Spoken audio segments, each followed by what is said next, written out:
All right. So we got a couple of people that's tuning in right now. Hopefully everybody's doing well. We're going to give it a couple of more minutes for everybody to see this wonderful event before we get started. If you are online with us right now, please make sure you comment. Please make sure you let us know where you at, what you got going on, so that way we can show you love before we get this show started. We have a fantastic show gearing up and ready to roll. So we definitely want you guys in the building. Let's give it some time real quick. Let's give it some time. Get everybody get on here. All right. And we are about to get this thing going. And I hope everybody's week been going well too. As you know, everything is starting to open up and, you know, it's going to be fun and exciting. So we getting everybody a chance to get in on this page. Shout out to Monica Haynes for tuning in. How you doing, Monica Haynes? I hope you are doing well. Thank you for tuning in to this wonderful, wonderful, wonderful, wonderful show. All right. I think that we are almost good to go. All right. One more minute, and then we're going to start. I'm running in the living room. Back talk. Oh, see? All right. I got you. All right, y'all. We got one more stop to make, and then we are going to get this show going. Definitely glad that y'all are in the building. Definitely glad we want y'all to be a part of these conversations. All right. Last but not least, put it right here.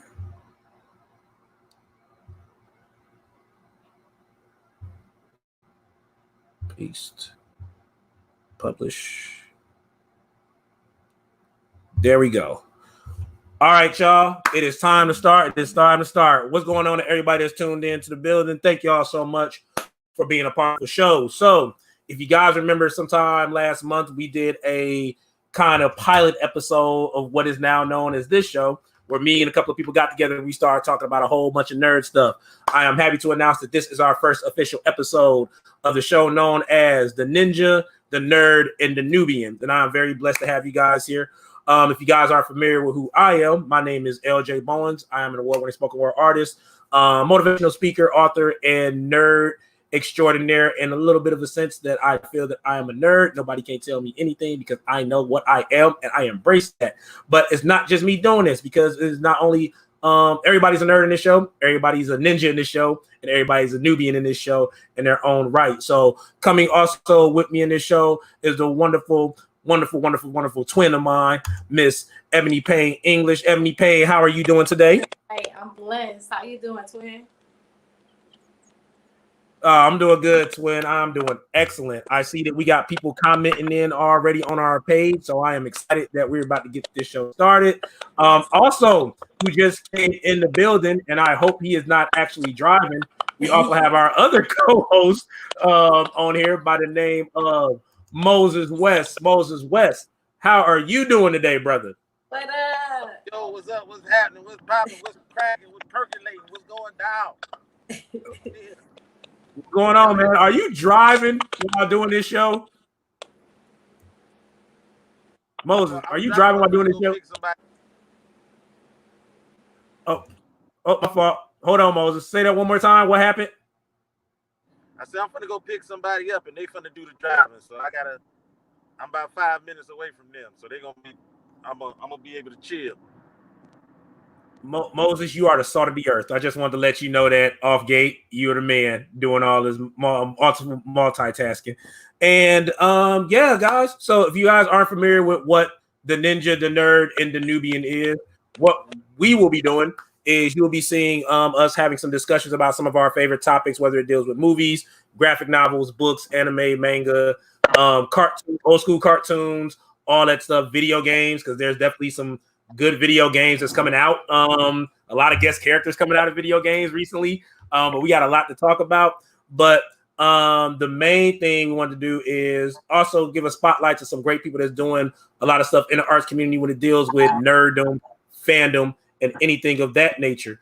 So before we get started with our debates, I felt that we needed to get something out the way, and that being our first official feature for this wonderful show known as the Ninja, the Nerd, the Ninja, the Nerd, and the Nubian. You say it so many times you get confused. I'm sorry. I'm old, and I'll deal with it. So our first official guest is coming all the way from the Raleigh, Durham area, and when I met this young man, I believe he was 9 years old. And I met him when I was hosting Nerd Slam at one of the Comic Cons here in the state of North Carolina. When I tell you I've never met somebody so knowledgeable about comic books like this young man is, it is phenomenal. He's a previous Nerd Slam winner of one of the Nerd Slams for one of the Comic Cons in North Carolina. He's also a very, very knowledgeable blogger when it comes to like movies, video games, and all that stuff. But I can tell you more about him, but we're going to grill him for a little bit, and then he's going to get into the conversations with us. So coming up to our wonderful event for the first time, please put your hands together for the beautiful 14-year-old Greyson the Great. Clap it up, boom. Clap it up. Clap it up. Clap it up. Woo! Hi, I'm Greyson. It's so nice to be on the channel, and it's so nice for you guys to invite me. Super excited. I'm more than excited to get into this conversation with you all. We're gonna get to that. We get to that. But other than that, man, how's your day going so far for you? My day has been going fine. This quarantine has been driving me and my mother absolutely crazy, but we are just trying to live. And the thing that has been getting me through is just reading my comic books, watching some good TV, sleeping, and I think that's it. So, oh, and drawing as well, of course. Good stuff, man. Good stuff. So what I'm gonna do is we're gonna play piggyback off each other. We're gonna ask you a couple of questions around the room so everybody can get to know you. And then when we get to a good point where you'll know we get to the good point, because I'm telling everybody where they need to follow you at. And once we get to that point, we are gonna start getting into our discussions, and we're gonna have a round robin about some questions we're gonna talk about. So I want to give you fair warning right now. We will not bring up any questions dealing with the Mandarin because we don't want to make Moses mad about the Mandarin. So I like comic. I like movie man.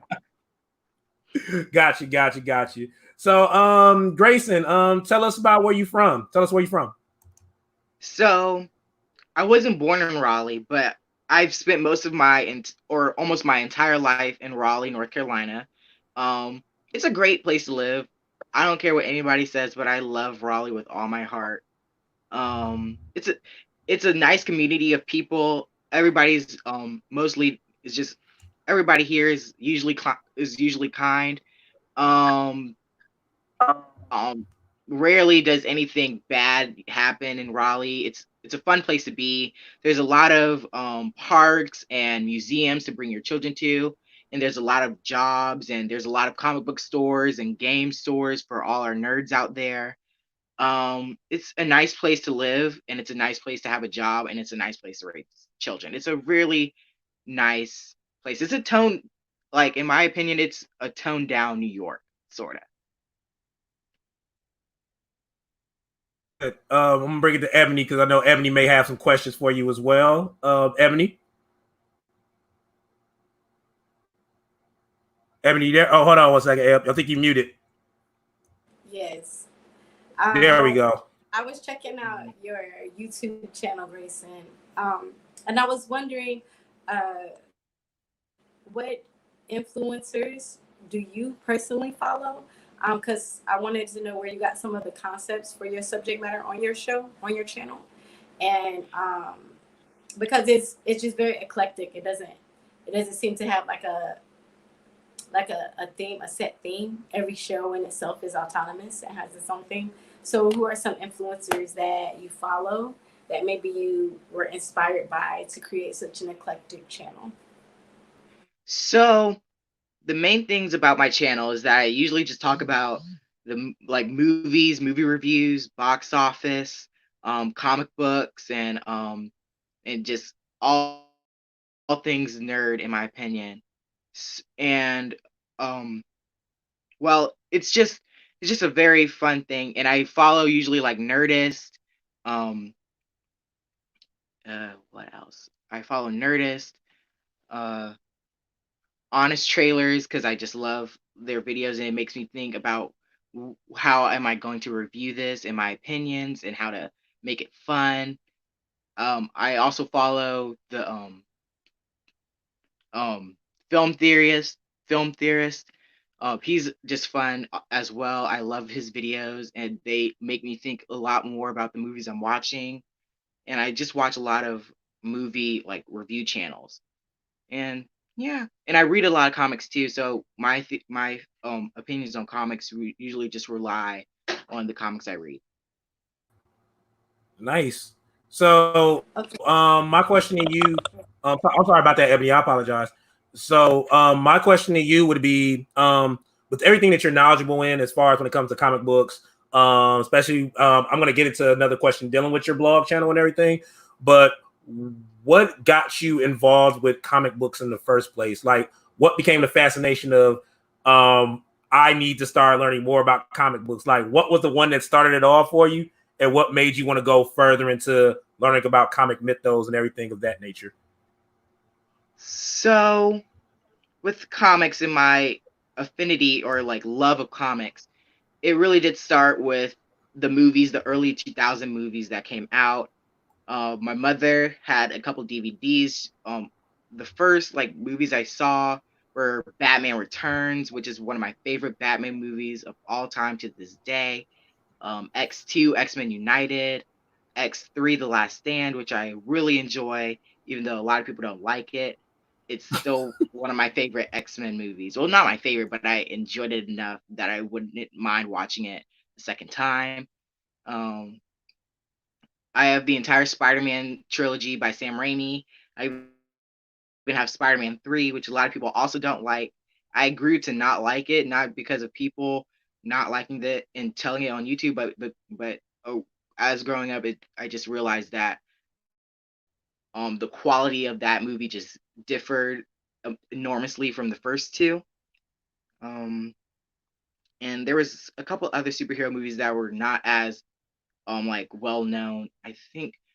Oh, and there was also like Veggie Tales, like the little Christian DVDs. They had this one like trilogy If of Larry you Boy stuff. like to talk to Yes, tomatoes, yes, if squash can make you smile.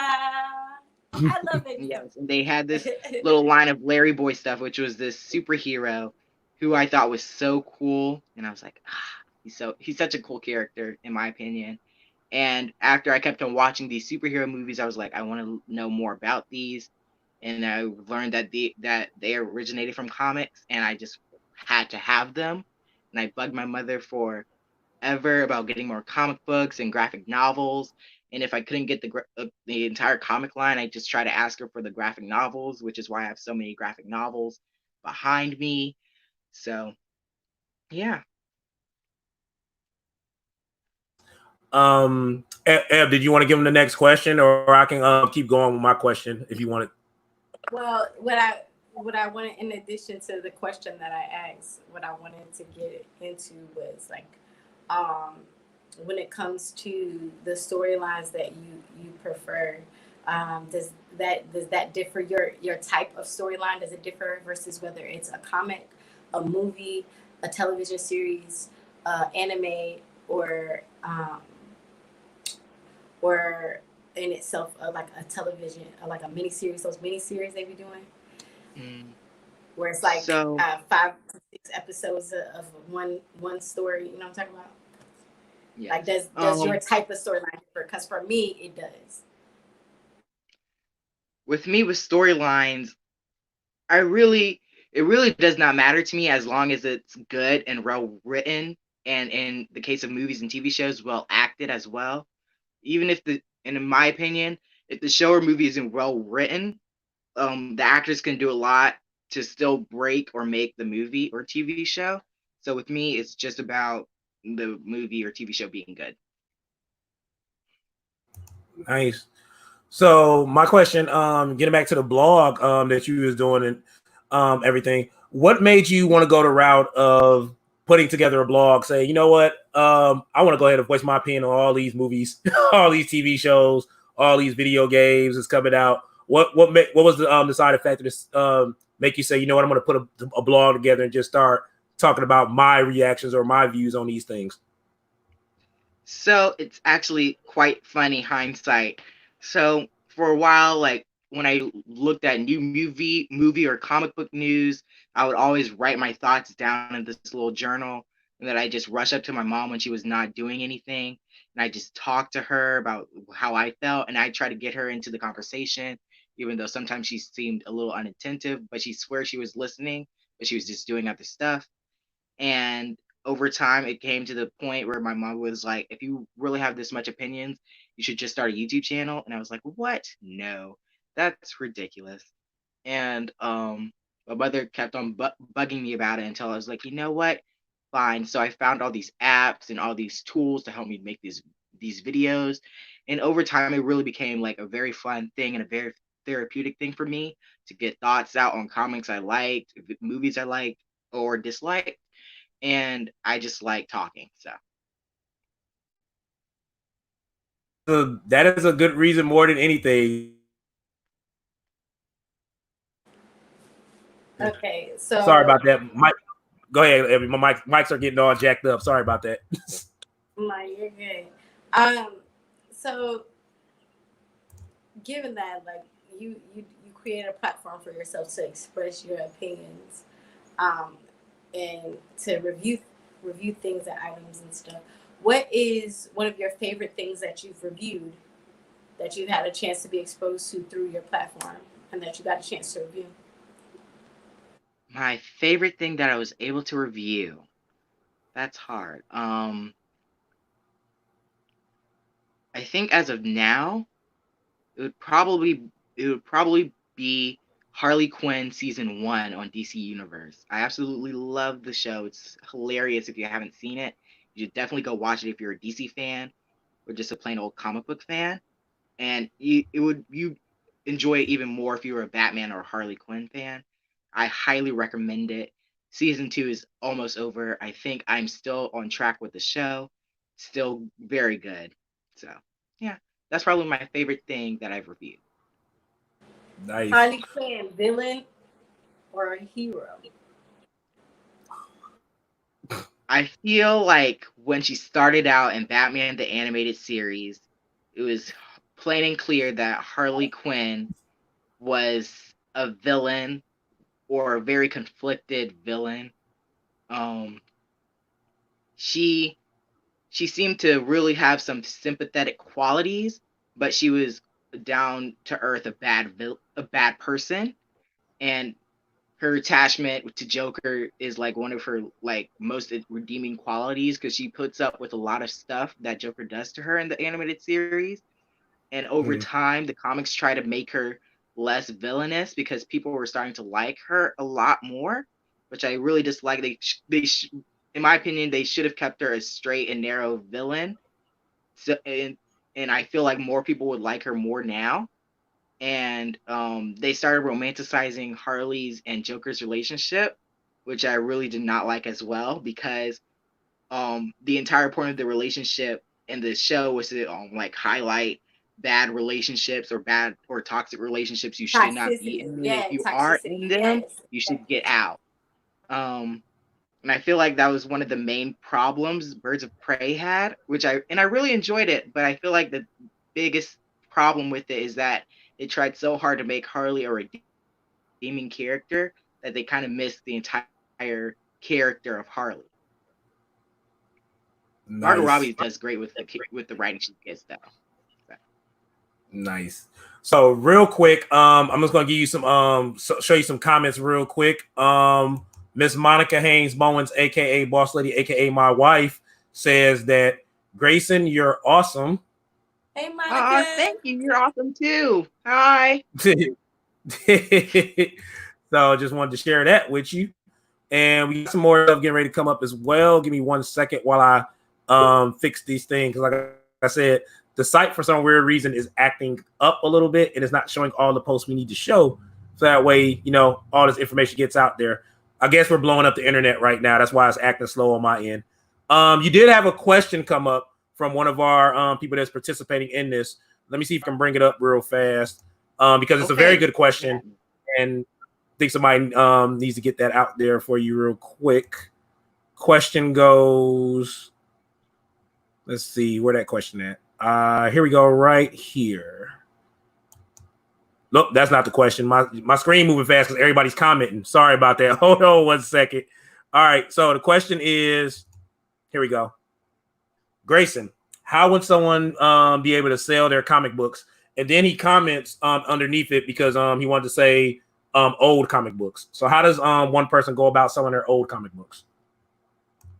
Honestly, I would not know because I know sometimes you just got to make those tough decisions on what to sell. Um, I feel like you would have to talk to somebody that sells comic books a lot, and I feel like some comic book stores might take donations. It might pay you back. Um, I feel like that some comic books would do that. And sometimes on Amazon, I feel like Amazon, if you just package them correctly and get the packaging for the comics and put them in a box safely, you could make an auction on Amazon or any like eBay and just sell them and just ship them correctly. And I feel like that would work. Um, yeah, I really wouldn't know because I love my comics dearly. And I've overheard some people say that I will try to sell your comic books, and I'm like, no, they're gonna stay with me, and none of you will have it in my will. So they'll just be buried with me. Got you. Real quick, before we go any further, Moses, is there any questions you have for our feature? Oh, so as a comic book guy, how do you feel with the movie? Uh, how you feel about the movies being a comic book guy? Uh, like certain characters, like say Thanos for instance, like like they got Thanos without Lady Death. You know what I'm saying? And they trying to turn him into a sympathetic character and so forth. Uh, like what's as a diehard comic fan? How do you feel about the movies? So it's a hard question to answer because you have to go through so many questions after that. With the MCU, some of the problems with it is that for a time they did not own all the most popular characters, so they had to find characters to keep it afloat. And Kevin Feige, he's not just like promoting these movies for comic book fans, he's also trying to sell these movies to like mainstream audiences that are not as aware or knowing or knowledgeable as comic books as all of us are. So like with me, I feel like Kevin Feige is trying to keep the comics or the movies as simple as possible for comic book fans and mainstream audiences to understand as well as possible. And he has done a good job adapting some of the characters into the movies. I don't know what other people think, but I loved what he did with Thanos because there because I firmly believe that there's just some things that you just cannot adapt to the screen or at least adapt correctly to the screen. And like I said, Kevin Feige likes to keep it simple. So it like he mentioned like the celestials and like the space gods, but he can't go all into that until he defines like MCU cosmic more in depth. So he just had it again. He just had to make Thanos as simple a character as possible, which I completely understand.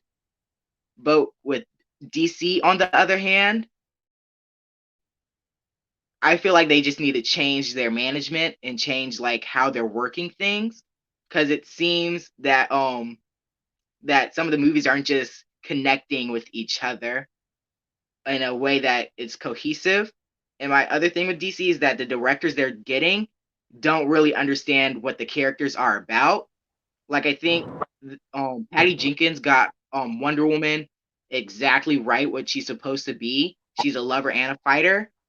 And with some of the characters like with Zack Snyder and Superman and Batman, I really feel like he only read like some of their more famous comics instead of just diving into the real mythos of what makes them them. Like I'm pretty sure Zack Snyder only read The Dark Knight Returns and The Long Halloween to prepare for Batman.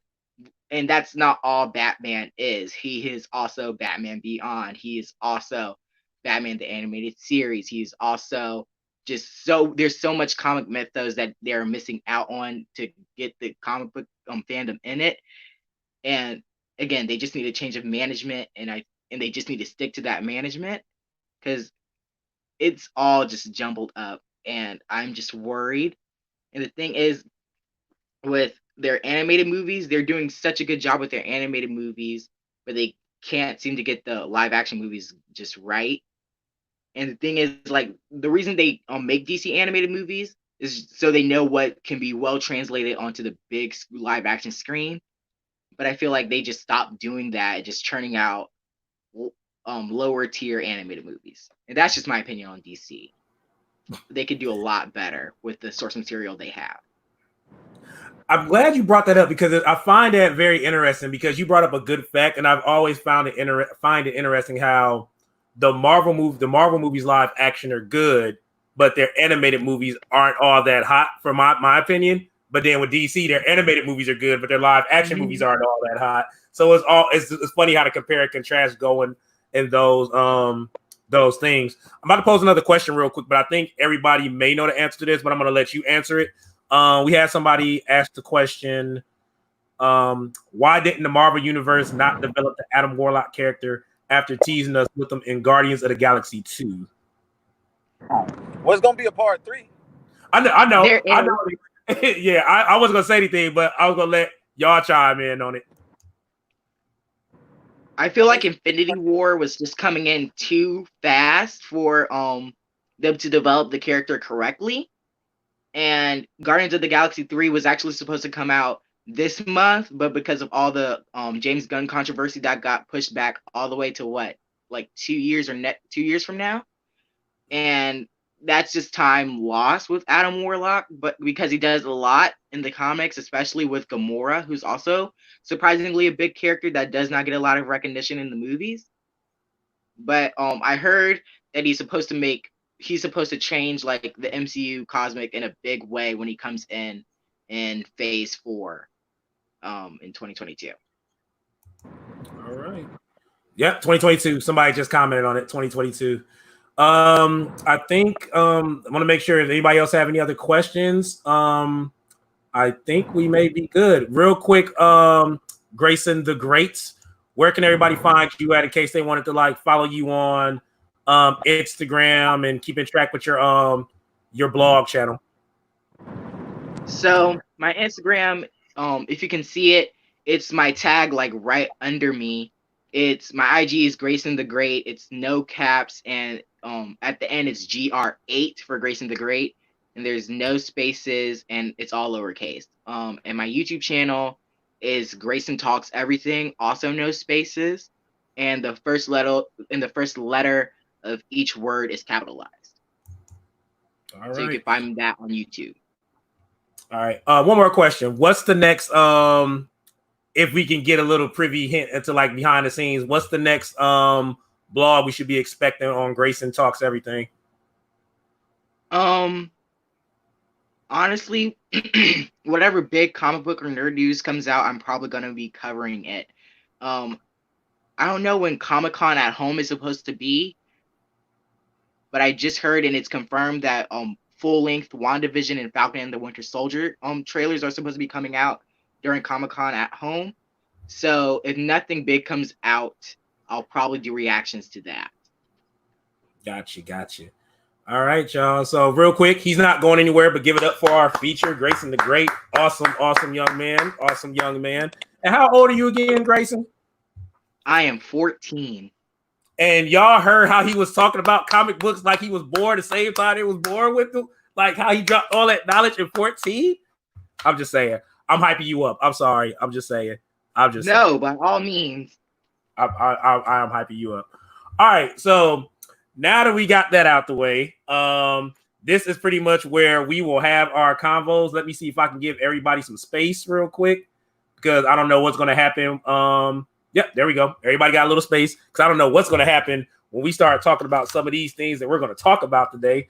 I know Greyson and Moses may be quiet because me and my twin going to have a debate about a particular anime character today. I don't care. We're going to talk this out in front of everybody, but that's going to be later. So got a couple of questions we're going to ask. I know Ebony has some questions. I know I have some questions. Moses has his out east wisdom that he's going to drop and all that stuff because there's fam. But yeah, guys, let's get this going.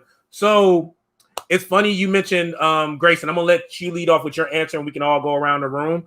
But it's funny how you was talking about one of your favorite movies being Batman Begins, along with some of the early X-Men movies of everything of that nature. So out of all the superhero movies you've seen, like all the superhero movies you've seen, which one do you think is the best rounded off, like excellent? You feel, even if it has flaws, you feel there's no flaws. What do you feel is the best superhero movie that you've ever watched, and why? Oh, that's hard. Can I just pick like a few of the best movies and best superhero movies in my opinion? Because Go that's for it. actually a really hard question. Obviously, it would be Avengers Endgame because even if it has its flaws, I saw it in the movie theater opening night, and I will tell you, I've never had a movie experience so amazing and just so fun. Like I'll never have that experience again, and I will treasure that in my heart forever. Or not until Avengers 5, then it will probably, if it's good, it will probably top Endgame. But as of now, it would probably be Avengers Endgame, The Winter Soldier, um, Batman Returns. Her Michelle Pfeiffer's performance as Catwoman will never be topped. It's just so good. Her and Eartha Kitt are the best Catwoman. I don't know if you agree with me or not. You can fight me on that. It's more or less fact. Um, gosh, jeez, that's a really hard question. Yeah, that's why I posed it.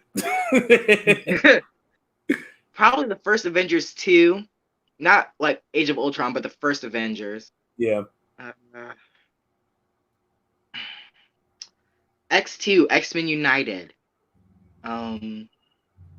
X-Men Days of Future Past, because I really do love the movie and I love the comic book. No, I'm laughing because somebody don't agree with you, but that's their opinion. I'm not worried about What? that. Okay. I'll let y'all debate that in a little bit.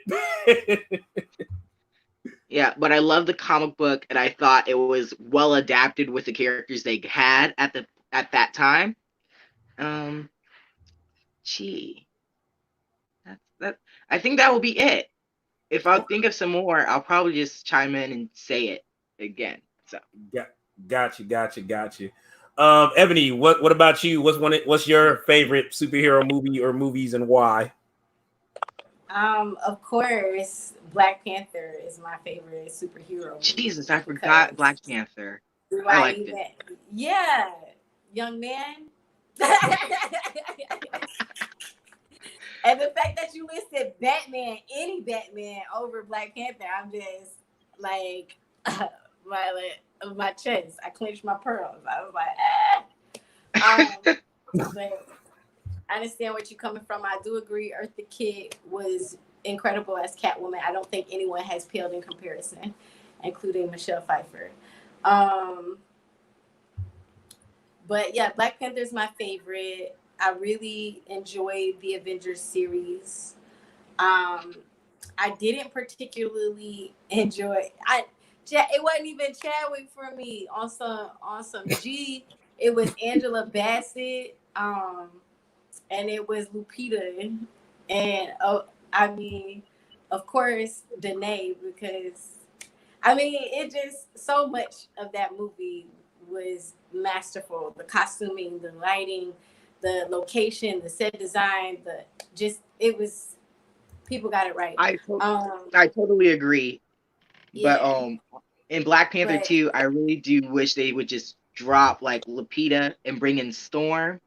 Because I felt like Lupita and Chadwick had no Storm. That's the complaint that I had, was that Storm wasn't introduced, and I felt like it was the perfect way to bring those two storylines together. It was the awesome opportunity, but I understand why it wasn't, because then it would have made Avengers too complicated. So I think that coming up, like, that storyline is gonna unfold on its own, and so we'll see. I was gonna say I really don't have a very, very favorite superhero movie just yet because Storm's movie hasn't gotten, the X-Men series has done a piss poor job with Storm, and I'm really waiting on someone to take charge and get that right, because what you're not gonna do X-Men series is play my dog. Like, you know, she play her two character. You know what I'm saying? She's clearly deserving of her own storyline, been deserving of her own storyline, and then she bleeds over into the Black Panther storyline, which bleeds over to the Avengers storyline. So there's no real reason why she hasn't had bleeds over to Fantastic Four storyline, I believe, too. Yes, it does. Oh yeah. Yes, it does. Yes, it does. I totally agree. Yes, it does. So they sleep. They've been asleep, but that's how they do on the queens. You know, we gotta wait. I also do wish that when they cast Storm, they cast a darker skinned actress, because the thing with Storm is that in the comics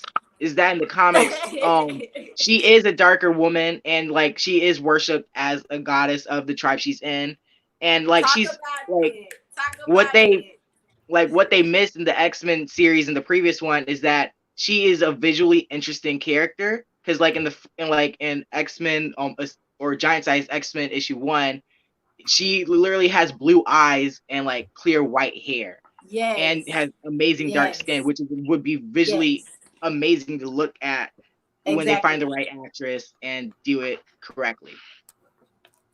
Got you. Moses, what you got for us? Oh, hold up, Moses. You muted. There you go. You got me muted. Anyway, I think if I go best superhero movie, definitely The Dark Knight. The Dark Knight and Civil War. I think Civil War was extremely dope because I think Marvel can't really get their villains right. You know, they have really crappy one-dimensional villains, and except as of lately, I like the Vulture and I like Thanos. I like Killmonger, but up until that point, they had crappy villains. So for them fighting each other was real dope in my opinion. You know, and plus I like heroes that can fight. I like heroes that got hands. I don't like heroes who got nothing but power. You know, so that's why I'm super excited for Black Widow. That's exactly why.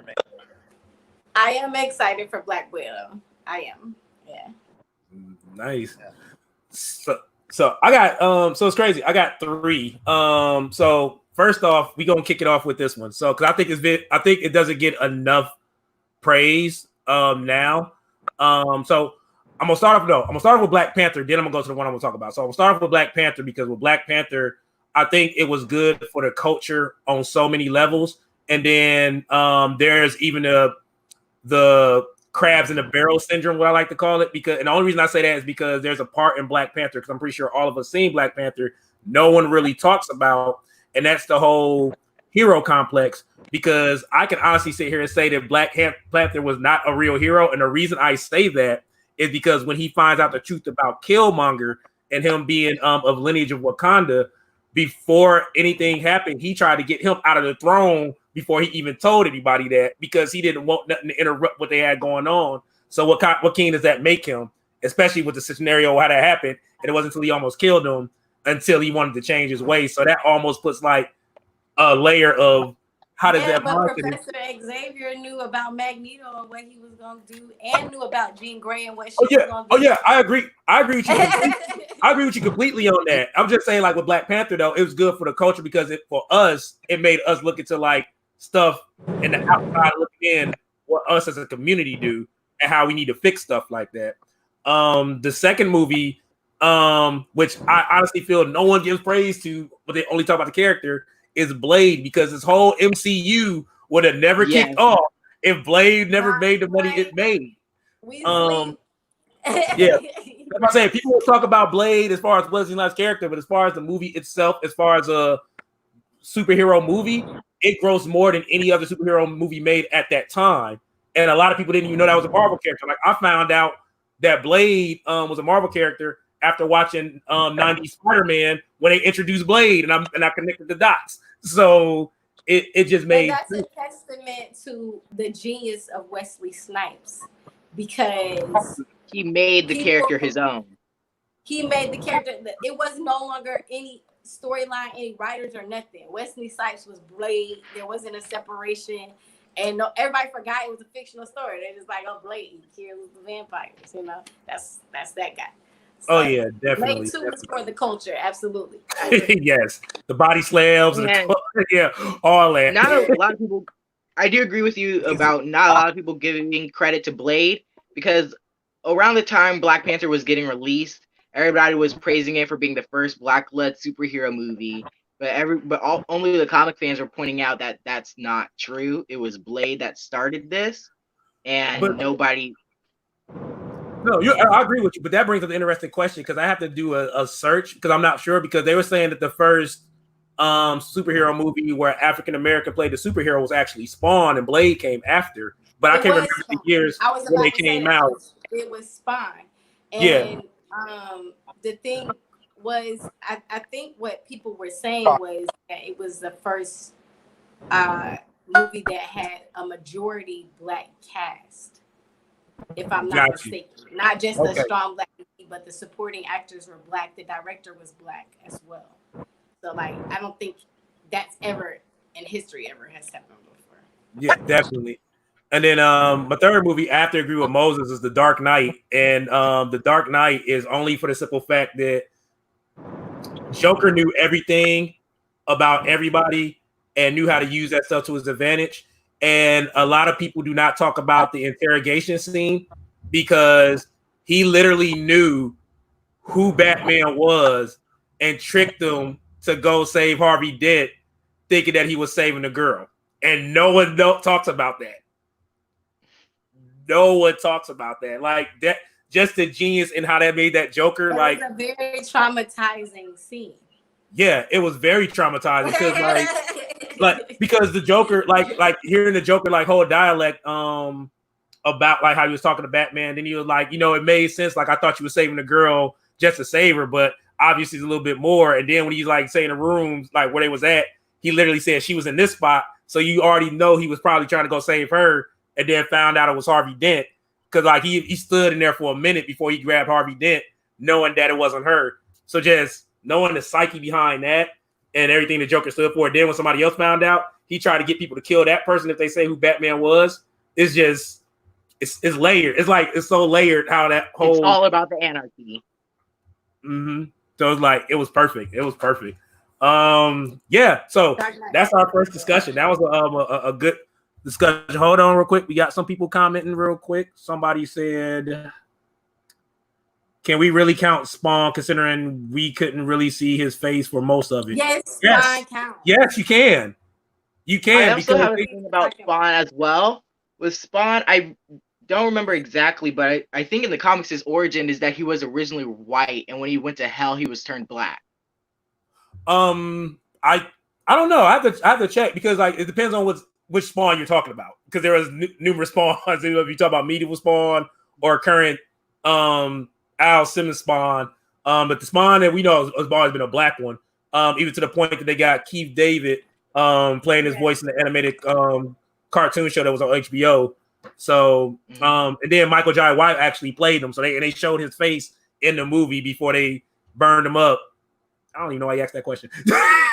He did that on purpose. So Al Simmons was black. Yep. So yeah. Good question, guys. I appreciate that. No. Oh no, they arguing in the comments. So oh Lord, no, that's fine. I'll let them do that. I'll let that tell me more. We'll tell you later. You guys go to the next question. So I'm not gonna do anime yet. I'm gonna wait. I'm literally waiting on that question. So here's something that I think we could talk about. So everybody I think in the room is considered nerds in their own right. So this is going to be a two-part question, and I'm going to actually kick this off with Ebony starting off first. So what is one thing you find what is one thing that you find enjoyable about nerd culture, and what's one thing you find frustrating about nerd culture and the perception of it? I I find it very enjoyable to use my imagination and to have outlets and people who use imaginative stories and imaginative outlets to navigate through life.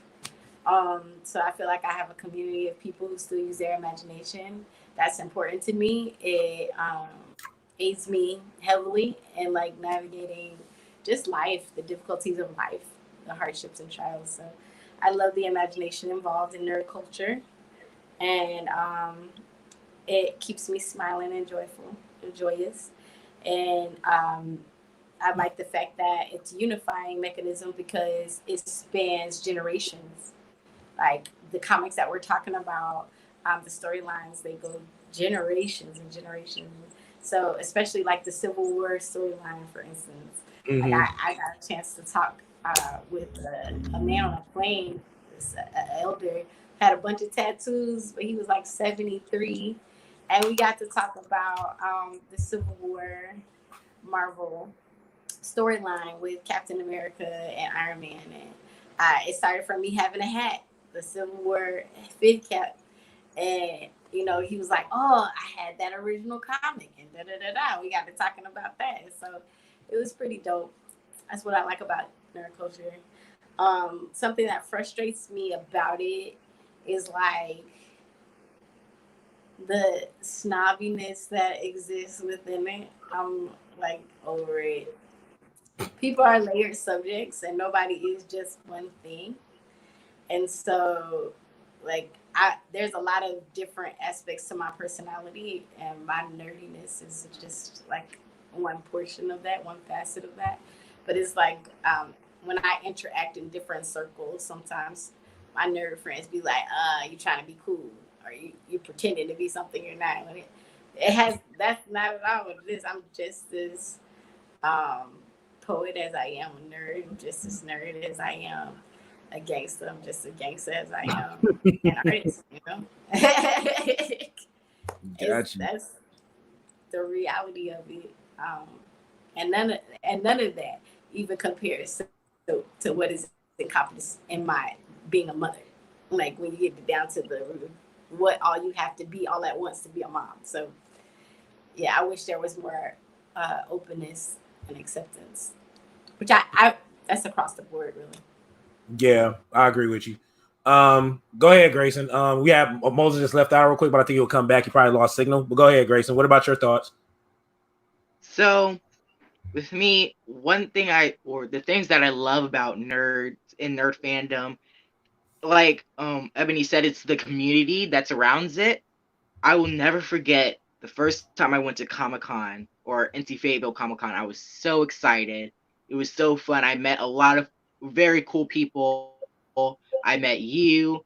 And actually that was I think it was either that one or the next Comic-Con where I met Rob Liefeld, the creator of Deadpool. Mm-hmm.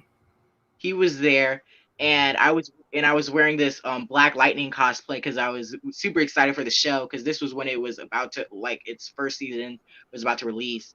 And I met him and he was like, dude, Black Lightning was my favorite character as a kid. I loved him so much. So he literally, so like at first you had to pay for a picture to take a picture with him, but he loved the costume so much that he let me take a picture for free. And now I still have that picture on my phone. It is one of my best experiences at Comic-Con. And I've never really had a bad experience. It's a lot of people are just so nice, and you're able to come up to them and talk to them about what you like, what you dislike, about your favorite things. And you can just walk up to panels and they're just so cool. Um and then last year I was even invited up for an artist panel where I got to talk and be interviewed, and that was super fun. And that's just because I was always at the Comic Cons and I knew so many people, and I made friends, so I was able to be on the panel, and that's how I'm able to be right here with you guys right now. And again, I just love the community. And me being a comic fanatic, when I went up to like the comic stands where they were selling them, sometimes I'd find like a really like golden like ticket or like a great comic, and I'm like, oh, I know this is where yada yada yada happens, and I'm like, and then like the person that like selling them is like, yo, you're really smart. You know what? I'll discount it, and it's really fun. It's really fun. And that's what I really do like about nerd fandom. One thing I dislike, or like the things that I dislike, would probably be the fact that sometimes like the fandom can just be super unreasonable, and it's it's now being shown a lot in the Marvel and MCU fandom. Mostly like just Marvel in general. Like fans are like Marvel's trying to give you stuff, and sometimes it looks really bad. So sometimes we have to try to politely say no, but sometimes just fans will just ravage on it with no mercy, and I'm like, oh Jesus, and I just had to like sometimes I just have to step back because especially with some of the Marvel movies, like some Marvel movies deserve the hate it gets, like Thor: The Dark World. It's just god awful. Oh my goodness. But with like some movies, like it's crazy to me how much Captain Marvel is like just hated on. Like I could see where some of the hate comes from, but people just take it to a whole other level. And then there's like these people that have come out now that said they dislike Black Panther, and I'm like, okay, that's acceptable. But then it got onto a racist level, and I'm like, with the fandom, there's always like a spectrum of people that are super reasonable that will be like, I politely disagree, and then it will go and then it can span to the part of the fandom that are just super mean, super unreasonable, and then like Ebony said, super snobby and just I the fandom can be very stressful sometimes, and sometimes I just gonna be like, I'm just here to enjoy myself. So Yeah. So what I will say, the only thing I didn't like about one of the things, because I didn't like what they did with Thanos either, but another thing I didn't like during the Avengers series was Captain Marvel. How you say they be hating on Captain Marvel?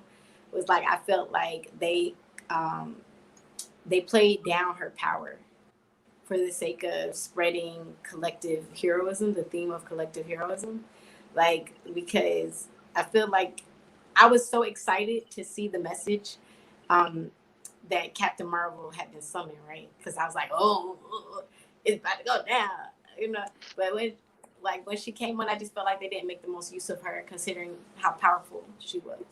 I kind so of I feel don't think people got a chance. Yeah. I kind of feel the opposite.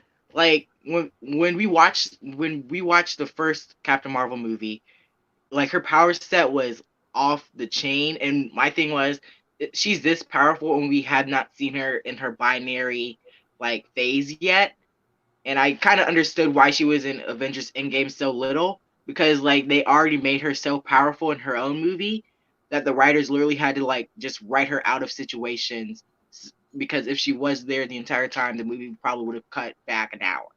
So I kind of understand why they had to write her out of the movie time. But that was that. Well, that's a hole in the writing system, right? Like that's not being consistent. That's all. And so it was like having her so powerful in her own movies, and then come to the collective party and be all like, I'm just gonna be out in outer space looking for bad guys. Like it was just weird. I get what you're saying. Like she was out. I remember they did the hologram part. She was out doing like surveying the whole like universe for certain things. Get there to take care of them because she was taking care of other universes.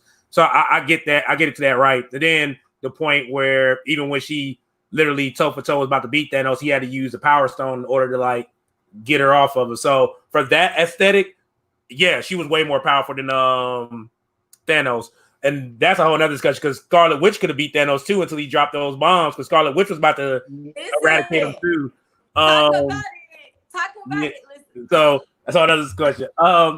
I think the one thing I like about nerd culture that I enjoy is just the fact that everybody can enjoy things and not be so judgmental when you're in that space of everybody that loves everything dealing with nerd and like the fact that we can go around and we can talk about these things like how you take superheroes and bridge them to real life as they were meant to, but still keep it fun to an extent. And then you meet your favorite people, become friends with your favorite people, or keep in contact with people that you meet that were celebrities, or stuff like that. I think that's one of the enjoyable things. The one thing that frustrates me is it's a few things, but one of the main things is like, I don't like people that feel like they're nerd gods. And what I mean by that is that they determine how nerdy you are. And I've said this before, but I'll always say that because, like, even when it comes to nerd slams, we changed our nerd slam from the original version we seen because they literally nerd shame people and think that's cool. I don't like that. So like all the ones we go to now or ones we do now, we encourage everybody to cheer anybody on. Yeah, you might know the answer can help them, or you be like, how you don't know it, but still cheer them on because it's easy to tell somebody they don't know something. It's a lot harder when you probably know the answer, but you got 500 people looking at go up on that stage. You don't know what to do at that point. So you don't just say, how are you supposed to know this and not know this? And then you're looking on a phone or something yourself to get the answer because you didn't know it. That's a whole nother discussion. And then two, I don't like when people, so cosplay does not mean consent. I'm gonna go ahead and say that right now for anybody who's listening. Cosplay does not mean consent, which means that if you see a woman and she looks nice in her cosplay, it don't mean you go up and rub on her. So that's not a free pass.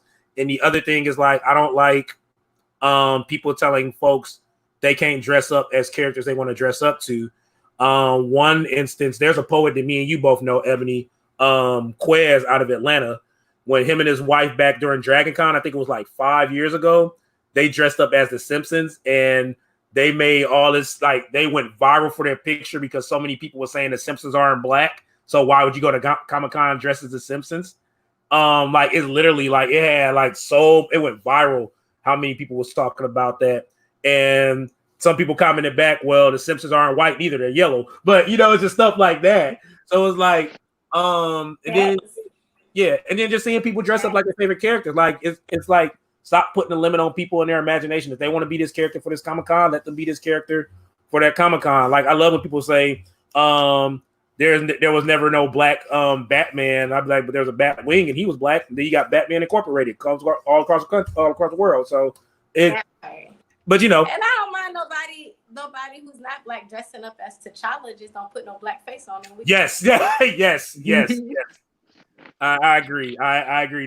There's limits. There's limits to the madness. So I do agree with you. Okay, so Ebony, before I even ask this question, this ain't the question yet. We'll have that question soon. Are you familiar with any? Are you familiar with any of the Star Wars movies? Yes. Okay, cool. So I can ask this question.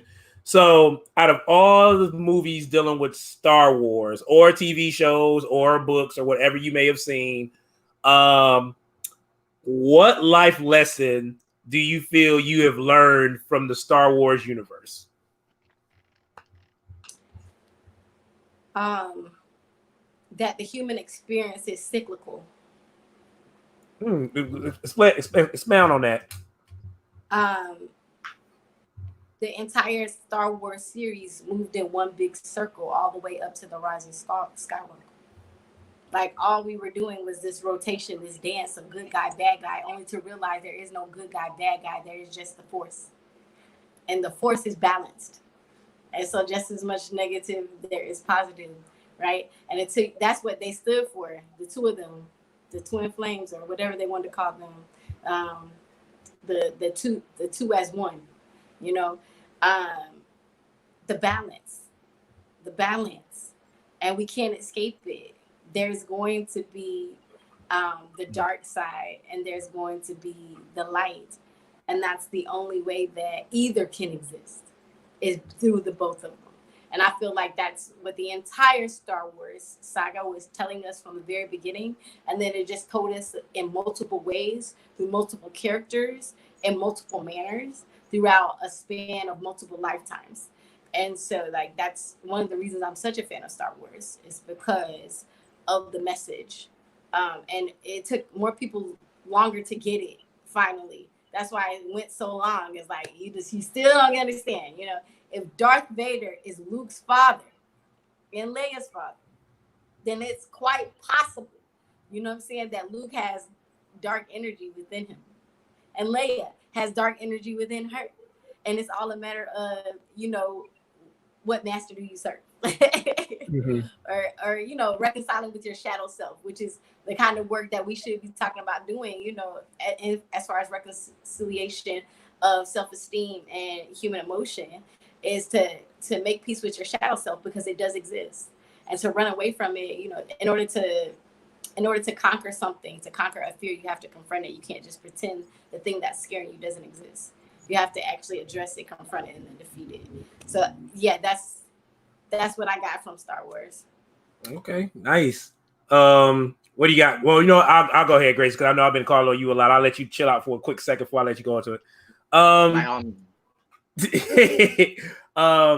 This is me being funny. I think that if you're in the Star Wars universe, you should not depend on love for nothing, because everybody dies that you love.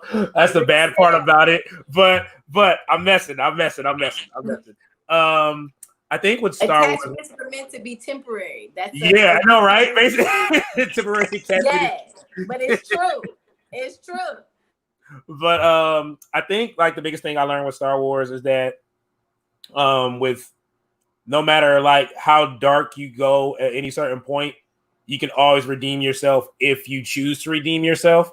Because if you think about it, like some of the most villainous people that got to that point, or came close to it, somehow came back and learned about their ways, even if it cost them their life in some way, shape, or form. They still redeemed themselves. Darth Vader, of course, was supposed to be the chosen one, but of course, what ended up happening with him, fighting his son, but then he ended up destroying the Emperor, saved his son, but died in the process. It was somebody else I was about to mention. Oh God, it's like name just slipped my mind. But I'll go to Kylo Ren. Kylo Ren was another person who ended up taking that route and end up at the end of the day redeeming himself, but ended up losing his life in the end of it.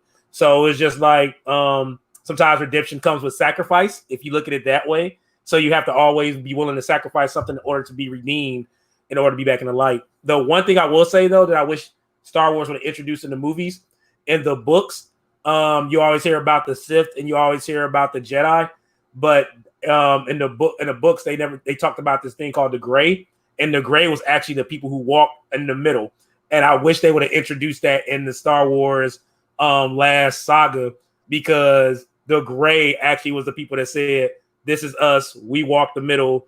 We don't choose the Sith. We don't choose the Jedi. This is just us because we feel that we are the balance." So that would have been an interesting dynamic to see that from that aspect. What you got, Grayson? So I learned a couple things from Star Wars while I was binging the entire series. One of them is that you can never not give in to your emotions or your deepest desires, because that's inhumanly impossible. That's like humanly impossible. There's no way you can like purge yourself of some desires. You could try to find a way to like ignore it, but at the end of the day, something's gonna bring you back to it, and you're just gonna have to learn how to deal with it or turn it into something constructive. And history always repeats itself if you don't find the root of the problem and find out how to deal with it. The stormtroopers and the Empire, I learned this was like was kind of like referencing, or they're basically like space Nazis. So that's something new. Nice. All right, so Grayson, I'm gonna need you to do me a favor. If this conversation now starts to get too heated, I'm gonna need you to calm us down and be the moderator for this conversation me and my twin sis is about to have. Can you do that for us? I can. All right, cool. So, me and my sis, because we are twins, we both enjoy a lot of the same things. One of those big things being anime.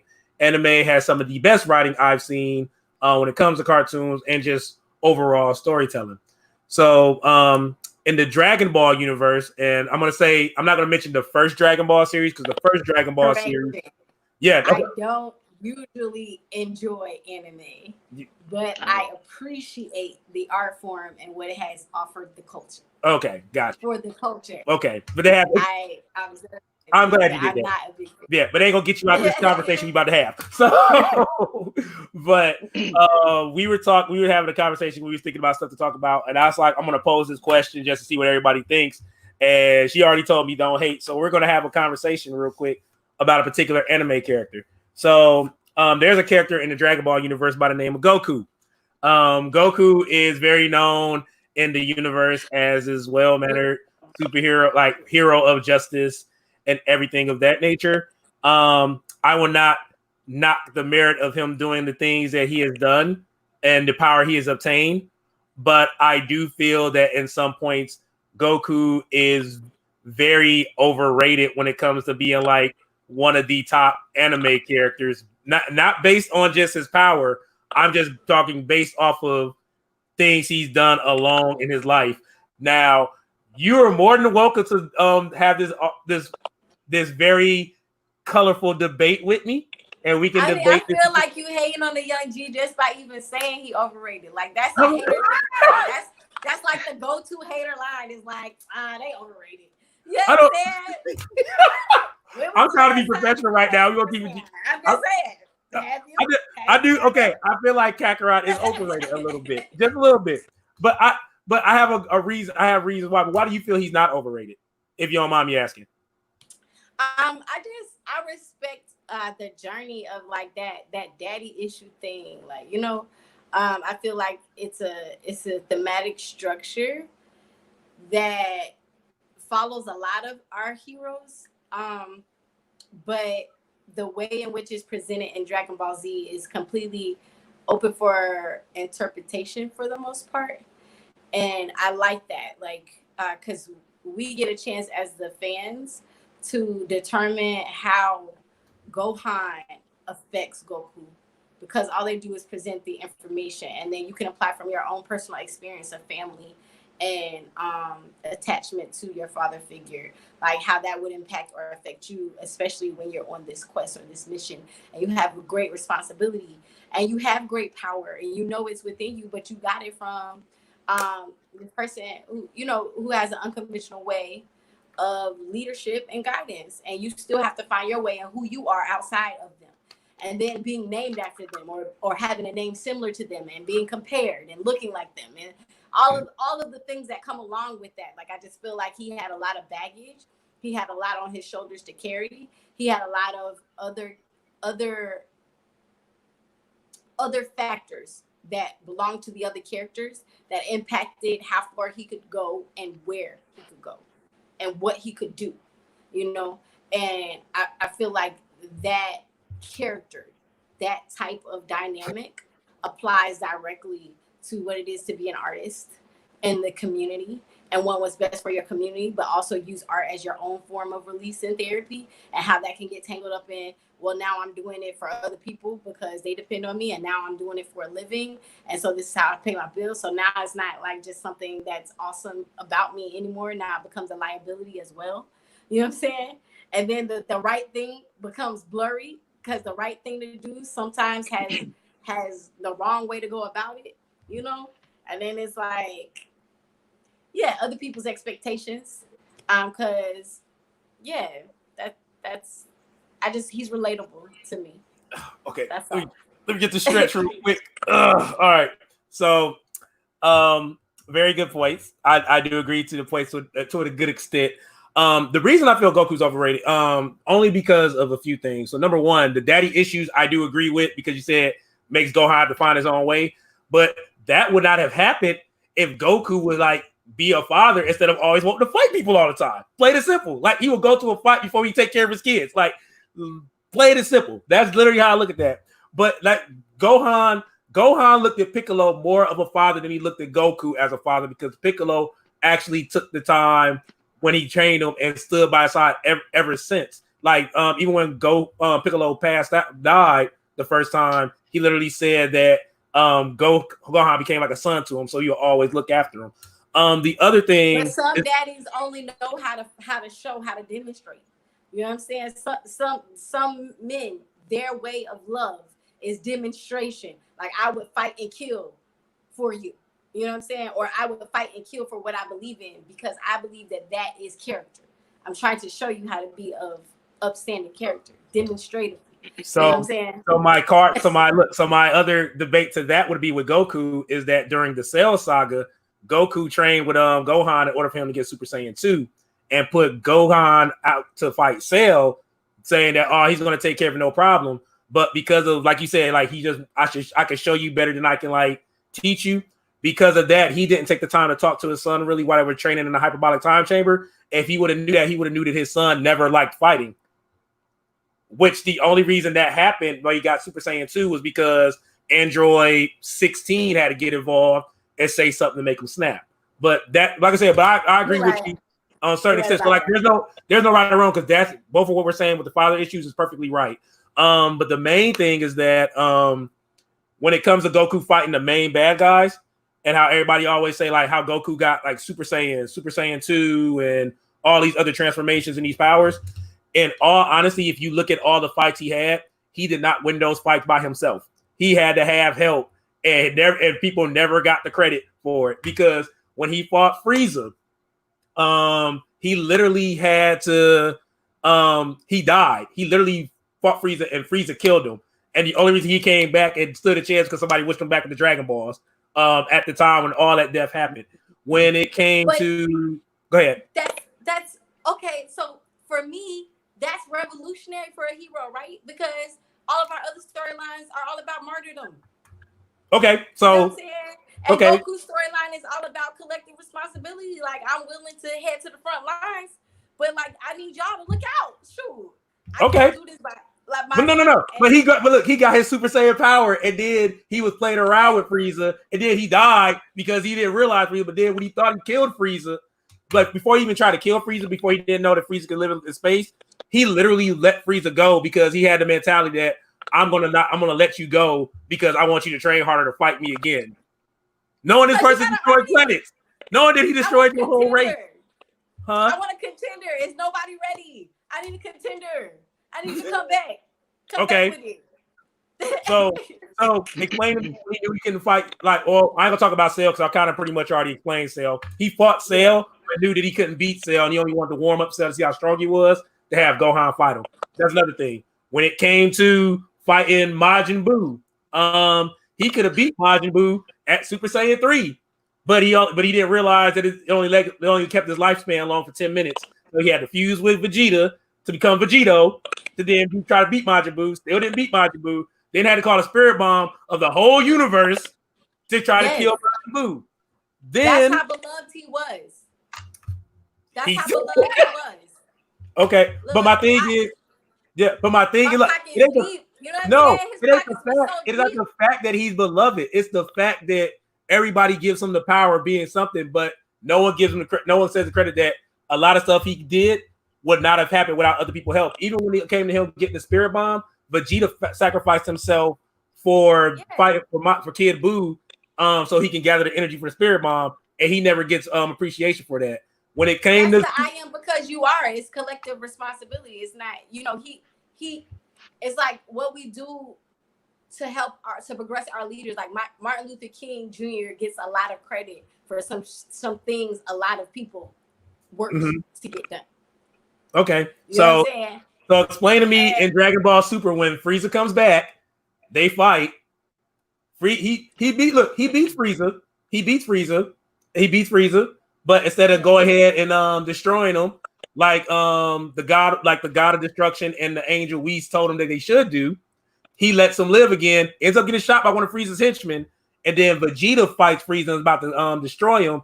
But Frieza destroys the planet and kills everybody except for a few people. The only reason he's able to get back to destroying Frieza in order to put him back in hell, he had to have Whis reset time 3 minutes in order to do it. And they literally said it. They said the reason this stuff happens is because you're always trying to justify certain people can't be redeemed. Because the lines between good and evil are blurred because nothing and no one is one thing. And this is something Goku understands because he himself doesn't know whether he's good or evil. That's his struggle. That's his struggle. And so he don't know, you know what I'm saying? I know I'm supposed to destroy, but okay. I want so badly to believe that I can be salvaged. I want so badly to believe you can be salvaged. You know? Explain to me the last arc when he literally puts his universe on the line for a fighting tournament. Nobody is one thing. That's what I'm trying to tell you. That's what I'm trying to say. Like, nobody is one thing. You know, the fact of the matter is, no one man should have all that power. Goku is Doomsday. That's what Goku is. He is Doomsday from DC. No one man should have all that power. And he's demonstrating why. Like, he himself is demonstrating why this is problematic. You know what I'm saying? Also, why he need his son to step up. Yeah, I can see that. I can see that too, because he's supposed to and he stopped training. But he stopped training because he wanted to get back in books because he didn't like fighting. So it's, you know what, Ebony? No. You know what, Ebony? We're going to agree to disagree. Callings are uncomfortable. Yeah. Callings you know, are burdensome. When you have a great calling on your life, you don't want to do that. You know how much you have to sacrifice to actually step into a calling when you're called to do something special, spectacular, even. So okay. So let's think back. So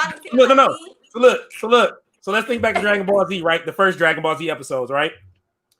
Can Gohan really say he was put into that calling, or can you say he was forced into that calling to fight?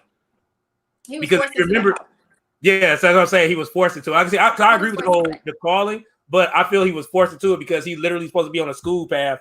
Certain stuff started happening. People started seeing potential, and that's what happened. I just want to have this debate with you. Isn't that what our experience on Earth is? You know what I'm saying? Mm-hmm. We start off on a certain path when we're born to our parents. We start off on a certain path, but as things happen, as things occur, right now we in quarantine. I mean, my goodness. You know what I'm saying? We respond. And maybe that's how we figure out what we're called to do. What spectacular thing. So Goku is a cautionary tale. Yeah. Yes. Goku is a cautionary tale. That's why I don't feel like he's overrated, because it's a masterful cautionary tale without being like too preachy. You know what I'm saying? It's just like, this is what it is and this is what could happen. You know? So Greyson, I apologize for that debate me and my twin had. It's fine, honestly. When you said it was gonna get heated, I thought it was gonna get way more intense. That was actually quite calm. No, that's my sis. It wasn't gonna be no like I'm about to come to Florida and come fight you, dog. It wasn't gonna be like that.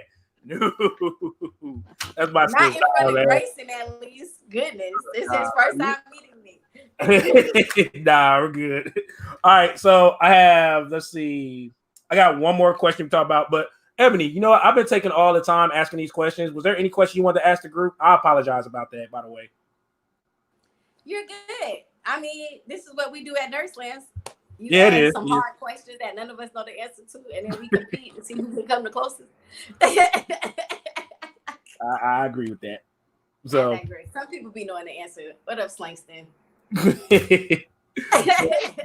So I got one more good question for y'all. So we've been talking about superheroes and all that stuff, but you know what? We're gonna put a little shine on some villains. Because as you know, there is a fine line with villains, because depending on the scope that you look at, sometimes the ends justify means with certain people. Just their motivations might be a little bit misconstrued, or it's just depending on the eyesight of somebody else. They're just looked at the villain because that person don't agree with them.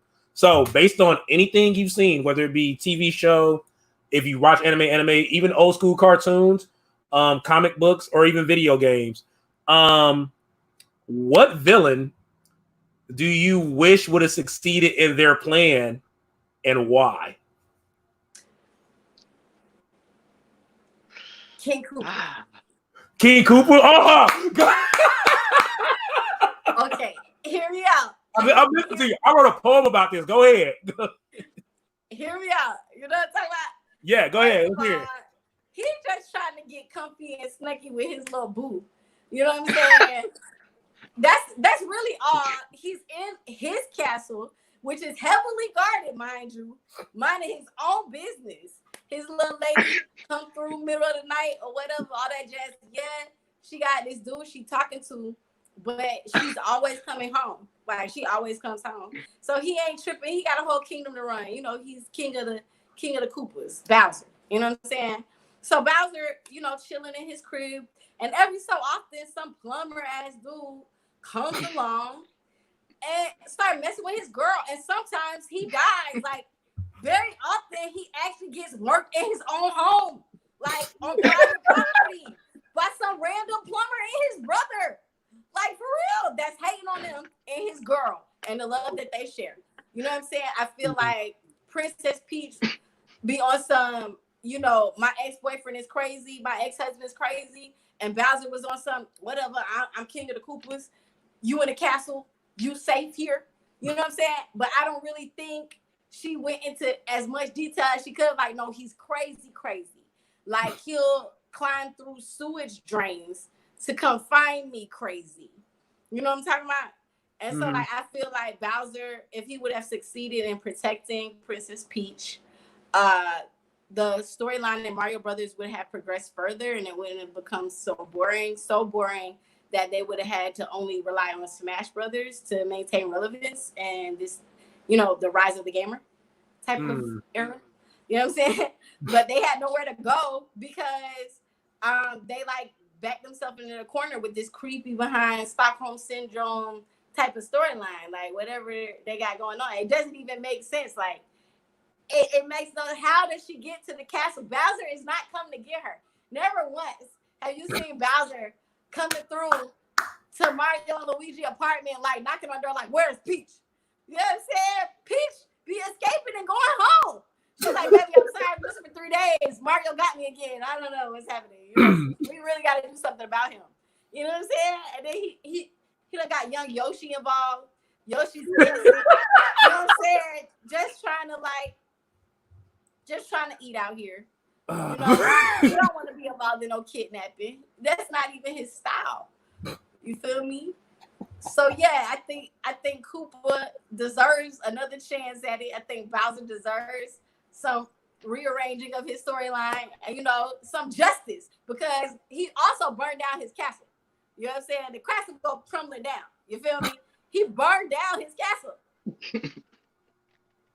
Oh, you know what I'm saying? Also, crazy ex-boyfriend type. It's crazy. Like somebody needs to arrest this man. He's a problem. An arsonist, a kidnapper, a problem, intruder. Goodness gracious. I exactly agree because technically, Mario is technically breaking and entering and kidnapping and like beating up the owner of the castle. So And technically, if you look at it, Mario really is the bad guy. We're just playing as him. When he get to the castle, Peach ain't never in no dungeon. She ain't never locked up or chained up. She just chilling and she'd be like, "Oh, here you go." Like straight chilling. And then he murders her boyfriend, burns down the castle, and carries her away. And ain't nobody calling the police. Everybody just like, "Oh." You know what I'm saying? What's happening? Oh, okay. Man. Grayson, what about you? Real quick, Ebony, I gotta send you my book. I have a poem about something like that dealing with Bowser. I gotta send you my book. Go ahead, Grayson. I need one. I got you.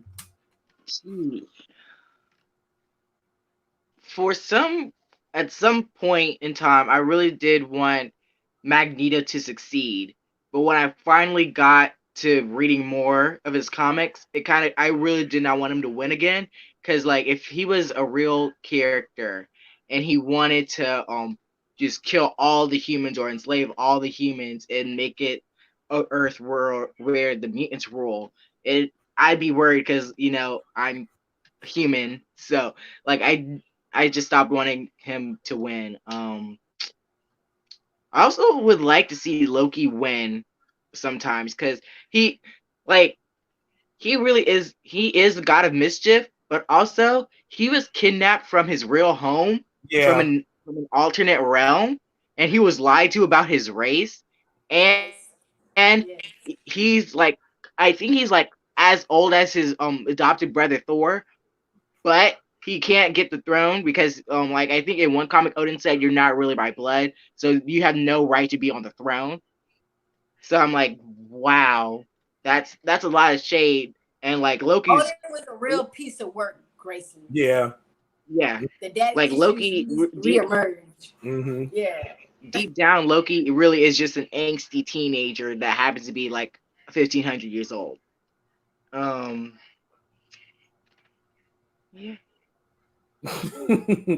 So so with me, I cannot remember the character's name, but there's this anime that goes by the name of Psychopath. So long story short, with Psychopath, it's basically like a anime version of Minority Report. I don't know if y'all ever heard of that movie with Tom Cruise. So basically, what it Yes. is, like, you can see in the future who's going to be who's going to do a crime and something like that. It's basically something like that.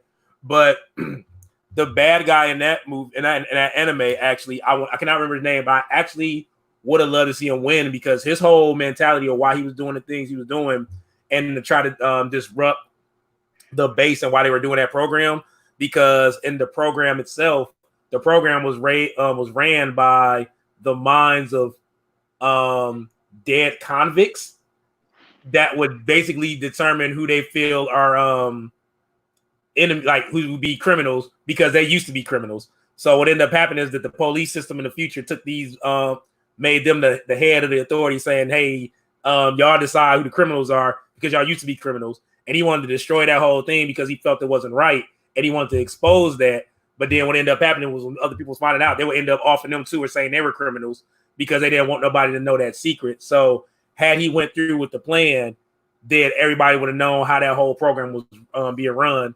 But what ended up happening with him was he ended up getting shot by the person that was a cop who also was a former criminal. And then when he killed him, the police station decided to make him a criminal even after he saved the secret. So it was like, had he did it, all that would have been exposed. So that's one of the scenarios like I wish I would did it. I mean, it's a couple other things, but yeah, it's a couple other shows. I agree with you on the King Cooper though. I rock with you on the King Cooper. I think you got Grayson convinced to rock with you on the King Cooper too. So, oh man, you know what, guys? Believe it or not, that's our 90 minutes. It don't even seem like it's been 90 minutes. Do it? Doesn't. No, not at all. I enjoyed talking with you, Grayson. I enjoyed talking with you both. It's really fun. Oh, I really enjoyed it. So I want to send an apology to B. Neil Jefferson II because he said he's only 5 episodes in. I did not know you were just now watching Psychopaths. My bad. Spoiler warning.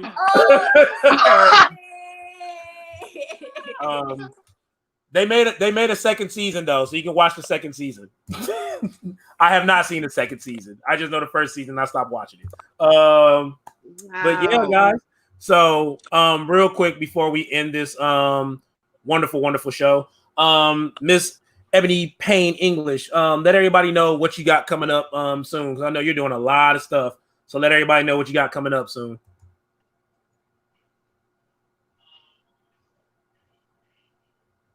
Did she just leave? No. Hold up. Yeah, repeat that. You actually end up getting out of this whole stream. Go ahead and repeat all that stuff. I'm sorry about that. No, you're good. I'm preparing to release my next album, so I've got a single dropping on July 30th, which is my birthday. Hey, yes, it's our birthday. I know, right? Our birthday. And so check that out, and then hopefully when if outside is back open on September 6th, I'll be debuting my second one-woman show at the Time Union Center for Performing Arts here in Jacksonville, which is where I walked the stage to graduate high school from. That unfortunately the seniors here in Jacksonville did not get to at my old alma mater, which is Douglas Anderson School of the Arts. So that's in May of 2002, I graduated high school there. So May of 2020, I was supposed to have my show there. But we got pushed back. So hopefully come September 6th, that's available. But you can find all of that on my Twitter, IG at Ebony Oshun, or on my website at ebonypainenglish.com, which is just my name with no hyphen.com. Hey. Yes. That's my twin. So I'm gonna save Grayson for last because I definitely want him to make sure he get his plug. Stuff that I have going on. Let's talk about it. So the main thing we got coming up next week. There's a show we do called Art Meets Life here virtually at the moment because we normally would be at our venue, which is the Sweet Palette here in Fayetteville, North Carolina. But we decided to do everything virtually for now until everything opens back up. But we're starting off our spinoff show, which is going to be a very virtual formatted show called Art to Heart. So it's basically going to be the conversational piece of Art Meets Life, minus the open mic and minus anybody doing any performances. It's just going to be an artist talking to an artist. And our first official kickoff for this event is going to be award-winning actor, stage actor, voice actor, Tony Todd. If you do not know who Tony Todd is, yeah. If you not know, if you do not know who Tony Todd is featured in shows like Star Trek. He's also featured in a few of the Transformers animated series. He's also played the voice of Darkseid in the last few Justice League movies that they've been releasing on DC. So if you did not know that, that's who's been the voice of Darkseid. And also Final Destination, and of course Candyman. And I know some people are going to have a question, is he in the new Candyman? You will have to find that out on Friday at 7 p.m. And we will be kicking that show off. And it's going to go about an hour, may go a little bit over, but definitely stay in touch. And if you guys want information from me, you can be on Facebook or you can follow my Twitter or Instagram at ELJA Poetry. And we'll keep y'all in the know on all these wonderful events. But our first official kickoff for the Art to Heart is going to be next Friday. And it's going to be a monthly thing. And our first official feature is going to be Tony Todd. So I'm excited about it. I know a lot of people are excited about it. And also put together y'all questions because y'all can ask questions in the comment box and we'll pose them to him as well. So that way you guys can answer all those, ask him all those wonderful questions that y'all want to know about and all that good stuff. And last but not least, our wonderful first official feature for this wonderful event. And by all means, you did a great job. Thank you so much. This wasn't your first Thank you so much for coming. This wasn't your first feature or anything, was it? Actually, I think it is. Virtually. Yeah. You have blessed me so much. Let me let you talk. Let me let you talk your talk real quick, and then we're gonna wrap up this show. Go for it. Tell them how to find you. Tell them how to support you. Well, not a lot is going on. I'm still going to be trying to make more videos more often. My Instagram is Greyson the GR8. Again, that it is all, there's no spaces. It is all lowercase. And at the end, it's GR8 for great. So you could follow me on there. My YouTube is Greyson Talks Everything. No spaces as well. The first letter of each word in that name is all capitalized. On my Instagram, I just post drawings or just stuff that I'm doing. Usually just dirty drawings and stuff. So you could follow and like my stuff on there. So yeah, that's all. All right. Just real quick, Grayson, you have had a awesome fan club for this wonderful show. Everybody has been enjoying you tremendously, and then you have a few fans here that knows you from Nerds. So yeah, everybody's enjoying you, Grayson. One thing I will say, all of you. One thing I will say about Grayson, guys, if y'all don't know who Grayson is, after the night, y'all need to follow him. I see a blossoming future for this young man, especially when it comes to the nerd world. This will not be the last you hear from him. Probably when he becomes 18, he's going to be blown up, going to be traveling, doing a whole bunch of panels at Comic-Cons and everything like that. And the best way to support young men like this is to go to his YouTube channel, send him a subscribe, hit the subscribe button, go to his Instagram channel, hit the follow button, see all the stuff he's putting out there, like his content, share his content. He has good opinions on a lot of shows. Some of those opinions you may want to listen to. So I have a challenge for you though, because I'm going to put this out there. I haven't seen it yet, but I've been hearing people talk about this particular movie. I would love to see you do a reaction video after watching the movie on Netflix called John Henry, because I've been hearing so many people talk about this movie. So I would love to see your reaction to that movie, because I'm going to watch it, but I want to hear your reaction to it, and I will share your reaction as soon as you post it up. Okay. That will be on my bucket list now. Oh, there you go. I'm gonna get a mailing address from LJ2 for you, Grace, and I'd like to send you a graphic novel and see if you'd be interested in doing a reaction video for it as well. Oh, that'd be great. Thank you. Hey, Grayson. Grayson, have I gave you one of my books before? I don't think so. No. Okay. I'll send you one too. You don't got to do a reaction for me. Just I'm as a friend and somebody that admires. No, I'm not trying to say this to be funny. Like as a friend and admire all your work and everything you've been doing since I met you. I truly respect you and the brain you have because believe it or not, you know a lot more about Marvel than I do, and I love it and respect it. So I'll definitely be sending you something as well. For taking the time out of your busy young life to be with us old folks talking nerd stuff. So we appreciate you tremendously. Oh, got one more person that says something, and that is your mom. Your mom said this was nice. Oh, you did an amazing job with him. This one here. Yes, you good job with your son, Kiana. Thank you, Kiana, for getting in touch with me when I reached out to you to ask him to be our feature. I definitely appreciate you tremendously. All right, guys, that's all we have for tonight. Once again, we had somebody step out of the show because he had lost the signal, but shout out to Moses West. As you know, that's wonderful. Ebony Payne English. I am LJ Bowens. And one more time, give it up for our wonderful feature, Greyson the Great. Please follow this young man. You can follow him on Instagram at Greyson the Great, just like I was spelled on here. And also look up Greyson Talks Everything on YouTube. I love you guys. Thank y'all so much for supporting. And always, and always remember, purpose over popularity. Take care, guys. Y'all take care. We will win. Bye. Bye.